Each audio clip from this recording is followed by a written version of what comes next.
Hola, ¿qué tal? Mi nombre es Carlos Marcel Franco Alfonso. Soy estudiante de la Benemérita Escuela Normal Veracruzana Enrique C. Repsamen en la licenciatura en Enseñanza y Aprendizaje en Telesecundaria en séptimo semestre. Y en este video voy a explicar algunas de las ideas que considero más importantes del libro La Pedagogía del Oprimido, escrito por Paulo Freire.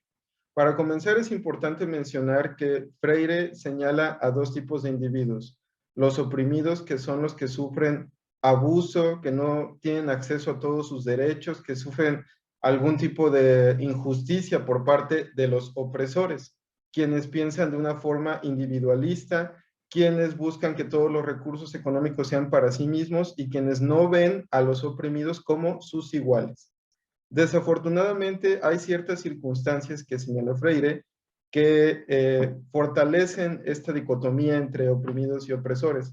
En un principio se menciona que los oprimidos no se perciben a sí mismos como humanos, con los mismos derechos que los opresores. Ejemplo de esto es que hay ocasiones en las que no quieren participar en las discusiones porque consideran que solo debe hablar quien sabe sobre el tema, que no pueden opinar porque ellos desconocen sobre el tema.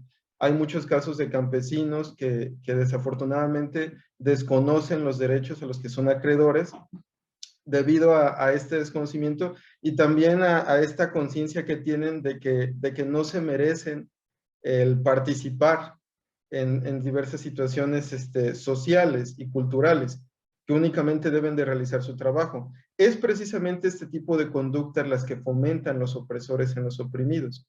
Y según señala Freire, la pedagogía del oprimido lo que busca es la liberación de los hombres, la liberación de que se tengan una conciencia, de que sean conscientes de esta situación, de que son los opresores los que los mantienen en esta realidad y de que ellos realmente sí tienen voz, sí tienen voto y deberían de tener las mismas libertades para una vida digna, para una vida justa, que deberían de tener las libertades para lograr las metas que se propongan, el acceso a una educación de calidad, por ejemplo.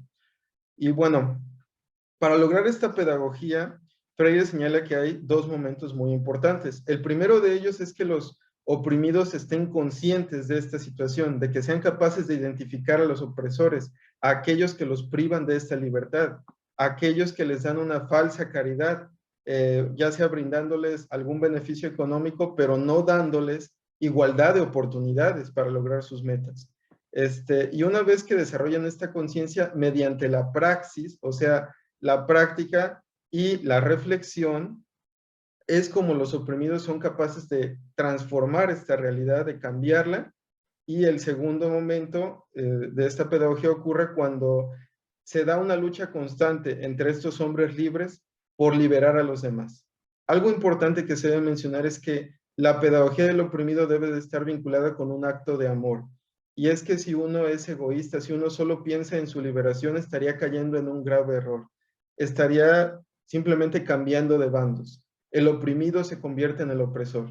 Un ejemplo de esto es cuando un campesino se convierte en capataz y después trata a sus ex compañeros campesinos peor como los trata el jefe de la hacienda. Y desgraciadamente se da la situación en que hay oprimidos que no buscan la liberación de los demás, no buscan la igualdad de oportunidades, no buscan que haya justicia social, lo que buscan es tener ellos los privilegios de los opresores, tener ellos mayores oportunidades económicas y no piensan en los demás. Por eso esta pedagogía siempre debe estar sustentada en un acto de amor, en el bienestar común, en el bienestar colectivo, no en el individual. Bueno, posteriormente, en el capítulo 2 de este libro se menciona la importancia de la educación para fomentar esta pedagogía del oprimido en los estudiantes, lo cual es algo pues muy importante para mí porque bueno, yo soy un docente en formación. Algunas ideas muy importantes que se mencionan son sobre la educación bancaria. Este término hace referencia a que los maestros únicamente se dedican a depositar el conocimiento en los alumnos, por eso se utiliza esta analogía de bancaria, debido a que solo depositan el conocimiento y el estudiante se encarga de almacenar. El estudiante no puede reflexionar ni criticar sobre lo que aprende, simplemente es un receptor y el maestro es el emisor. Como se puede apreciar, aquí hay una clara jerarquía vertical. en donde el estudiante solo es el que escucha y el docente es el que sabe, es el que opina, es el que dictamina. Este tipo de educación también, por desgracia, busca que los alumnos se adapten a la realidad que están viviendo. No que busquen transformarla, como es el objetivo de la pedagogía del oprimido, sino que simplemente se adapten a las necesidades que tiene la sociedad de ellos y, desgraciadamente, que no desarrollen un sentido crítico, que no desarrollen una conciencia crítica sobre su realidad, sobre su papel en la sociedad. Eh, Lamentablemente, aunque en esta época se busca que ya no exista una memorización, una mecanización del aprendizaje, aún existen docentes que por desgracia se dedican más a transmitir el conocimiento que a producir una reflexión crítica en los alumnos, que a producir que el estudiante cuestione el conocimiento.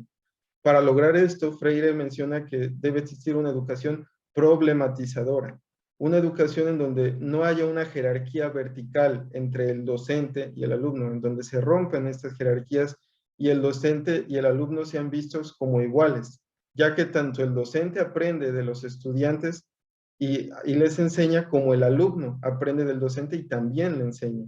Es un aprendizaje que se da de manera colectiva, donde no hay alguien más que nadie. Y esto es precisamente lo que busca Freire con su pedagogía, que todos perciban la importancia que tienen en la sociedad y que tengan esta libertad de ejercer su rol en la sociedad, de luchar contra esta injusticia, de luchar contra esta opresión que evita que todos ejerzan a los mismos derechos y que todos tengan oportunidades de lograr las metas que quieran realizar. Para lograr esto, para lograr llevar a cabo esta pedagogía, bueno, es importante que exista el diálogo.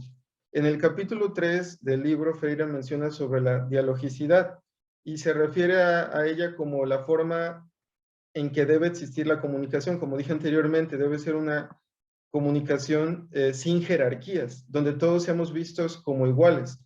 La dialogicidad señala que yo acepto que la otra persona es tan importante, que todos somos igual de importantes y que así como las demás personas tienen ideas diferentes, debo ser capaz de empatizar con esas ideas y debo ser capaz, bueno, como docente, de entender la situación que están viviendo los estudiantes y ayudarlos a afrontar esa situación, esa realidad, a desarrollar conciencia de su papel en el mundo. Esto es muy importante y lo hace referencia en muchas ocasiones.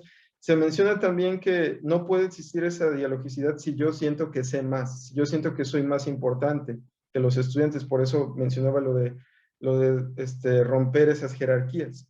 El diálogo debe ser entre iguales, siempre entre iguales, y por eso es muy importante que se fomente el diálogo en la enseñanza, en la educación. También se menciona que el diálogo es que a través de la palabra es como el hombre es capaz de reflexionar, es capaz de criticar, es capaz de analizar la situación que vive, es capaz de ejercer la praxis también a través de la palabra. Por eso es tan importante que exista el diálogo en la enseñanza. Y yo lo entiendo como que debemos buscar que nuestros estudiantes cuestionen el conocimiento, cuestionen lo que les enseñamos, que sean críticos y sobre todo que cuestionen las situaciones que viven en su vida cotidiana.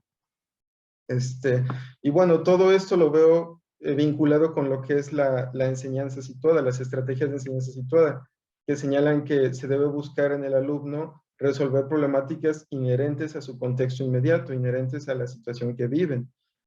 Todo esto está relacionado con las ideas y postulados que menciona Freire. También se menciona que para buscar temas generadores que estén vinculados con esta educación problematizadora, es necesario que se busque la situación, bueno, es necesario cumplir dos pasos. El primero es adentrarse en el contexto en el que están las personas, utilizar un lenguaje similar al suyo, conocer la situación cultural, la situación social que están viviendo para entenderla, para empatizar con ella y posteriormente generar un diálogo en el cual ellos mismos formen parte para analizar de qué manera pueden resolver ese tipo de situaciones, para analizar de manera crítica cuál es el papel que juegan ellos en estas situaciones. Y bueno, básicamente, pues estas son las ideas que considero más importantes de este libro. En mi opinión, es un libro con mucha información valiosa para todos aquellos que se dedican a la docencia y pues considero que varias de las ideas que se mencionan ahí son fundamentales que debemos llevar a cabo en la educación para fomentar en nuestros estudiantes una conciencia crítica y habilidades para el análisis y la reflexión de la realidad en la que están inmersos.